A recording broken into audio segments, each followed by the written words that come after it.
over 1,000 South Africans have been granted refugee status in the United States. This is Kenya News Update today.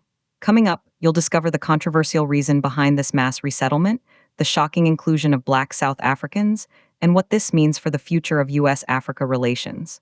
The U.S. Refugee Admissions Program has been quietly running a special operation. But here's the twist. It's not for the reasons you might think.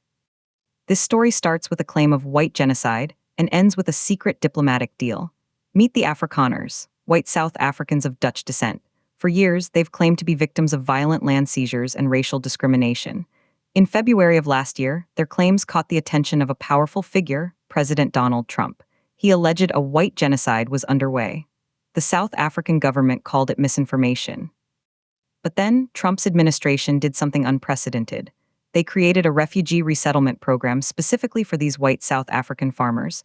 The program kicked off. And then, something shocking happened. According to reports, the successful applicants weren't just white. They included a handful of colored, Indian, and even Black South Africans, people in interracial marriages, families with Black adoptive children. The program, born from a claim about protecting one racial group, was now sheltering others. But here's the part that will blow your mind. The numbers. From May to September, 355 refugees arrived. In November, 125 more. Then, in December alone, a staggering 595 people were flown to the U.S. That's over 1,000 new refugees in less than a year. And according to U.S. Intel analyst Chris Wyatt, this is just the beginning. He claims thousands more have been processed and approved. The initial pilot program used a private jet. The rest came on commercial flights. A quiet exodus funded by the American taxpayer.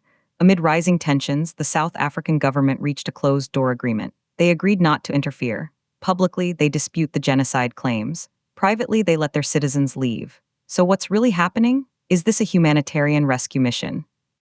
Or a political stunt with global consequences? The U.S. allocated 7,500 spots for this intake, but Wyatt says that number is not set in stone. It can be eclipsed. This program is a seismic shift in refugee policy, prioritizing one group's narrative over traditional crisis zones. The implications are huge. It sets a precedent. It fuels division. And it leaves countless questions unanswered. If the threat is so grave, why include Black South Africans? If the threat isn't real, why is the U.S. spending millions? The nurses are free. The killer is not. The system is broken. Do you think this refugee program is justified humanitarian aid or dangerous political interference? Drop your take in the comments. Subscribe to Kenya News Update today for more breaking stories that connect Africa to the world.